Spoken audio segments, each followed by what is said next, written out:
ये गलत सोच है। वंदे मातरम किसी धर्म के विरोध में नहीं है, ना ही किसी एक धर्म का ये स्लोगन है। वंदे मातरम एक ऐसा मंत्र है जिसे जपने से, जिसे एक सामने रखकर, जिसे माध्यम बनाकर देश की आज़ादी लड़ी गई, आज़ादी की लड़ाई लड़ी गई। और देश की आज़ादी की लड़ाई में उसमें हिंदू, मुस्लिम, सिख, ईसाई सारे इकट्ठे थे, सारे वंदे मातरम के नाम पर लड़े थे।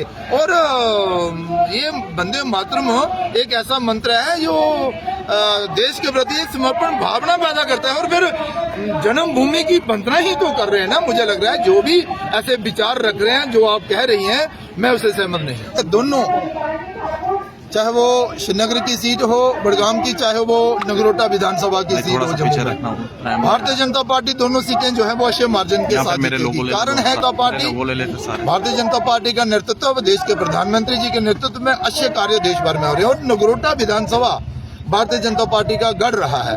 हम जहां से 2 बार विधायक भी रहे हैं, उसके बाद भी राणा साहब भी जहां से विधायक रहे हैं। और लोगों ने देखा है कि नगरोटा का कैसे विकास हुआ है। आज अगर आप नगरोटा में जाएं तो जो भी मेन रोड को छोड़कर जितने भी लिंक रोड होंगे ना, वो भारतीय जनता पार्टी के नेतृत्व में बने हैं। 2002 से लेकर 2008 तक तो मैं ही रहा, और मेरे साथ बाद फिर राणा साहब। तो इसलिए चाहे नगरोटा की रोडें हों, चाहे नगरोटा के ब्रिज हों, चाहे नगरोटा के स्कूल हों, चाहे नगरोटा के हैंडपंप हों, जहां भी आप जाएंगे ना, तो भारतीय जनता पार्टी के विकास के कार्यों को आप देखेंगे। जमाना गया, वो जमाना चला गया जो एनसी कहती थी कि हमारी सीट है।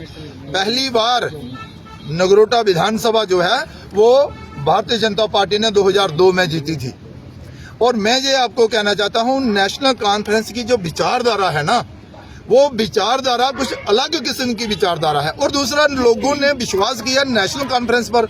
अब 1 साल से ऊपर का कार्य तो हो गया। आपने देखा होगा कि सिर्फ बहाने बनाने के अलावा कहीं वो कार्य तो कर नहीं रहे, तो नगरोटा में क्या कर देंगे।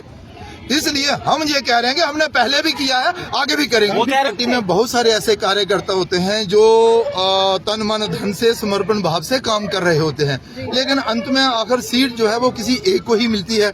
ये पार्टी का निर्णय रहता है। हमारा राष्ट्रीय नेतृत्व जो निर्णय करता है, थोड़ी देर गुस्सा रहता है और कार्यकर्ताओं में भी गुस्सा रहता है, लेकिन अंततोगत्वा हम पार्टी का जो फैसला है उसे ही सर माथे पर रखकर पार्टी के हित में काम करते हैं।